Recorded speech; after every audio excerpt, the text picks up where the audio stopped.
industry? Well, I don't think we're much of a threat. I mean, yet. Yet. I mean, the more obvious threat is that we're going to run out of hydrocarbons to mine and burn. That's rather obvious. I mean, it's no time soon, judging from the comments we've had this morning.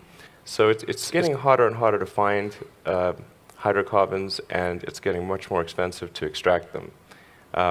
And really, we're just arguing about the when hydrocarbons run out or become prohibitively expensive, not if. I mean, I don't think there's anyone here who would say it's an if, not a when. I mean, you are, a tech guy, right? You're a physicist and an engineer. You call yourself the chief architect of companies. I tend to view things from You don't sort of think a that physics human standpoint. ingenuity and technology and resourcefulness will mean that we will still have abundant fossil fuels available? Not. I mean, this has been going on for some time. They think you've reached the boundaries, and yet they find more. And look at the whole shale gas revolution.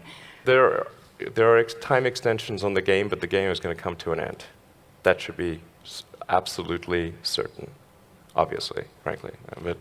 But I don't have any fundamental dislike of hydrocarbons. I simply look at the future and say, what is the thing that will actually work? And using a non-renewable resource obviously will not work.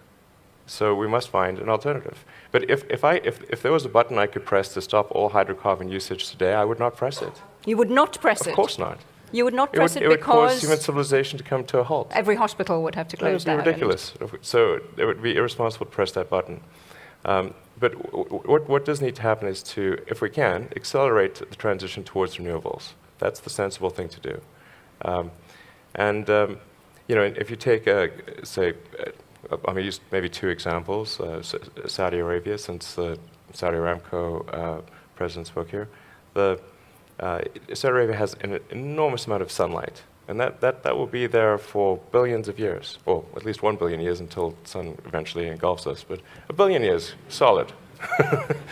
So it seems that investing in the solar resource is the thing that's really going to preserve the long-term future, not so much the oil and gas. I mean, that's a temporary thing. In the future, we'll look back, and by future, I'm not talking about super far in the future, I'm talking about towards the end of the century.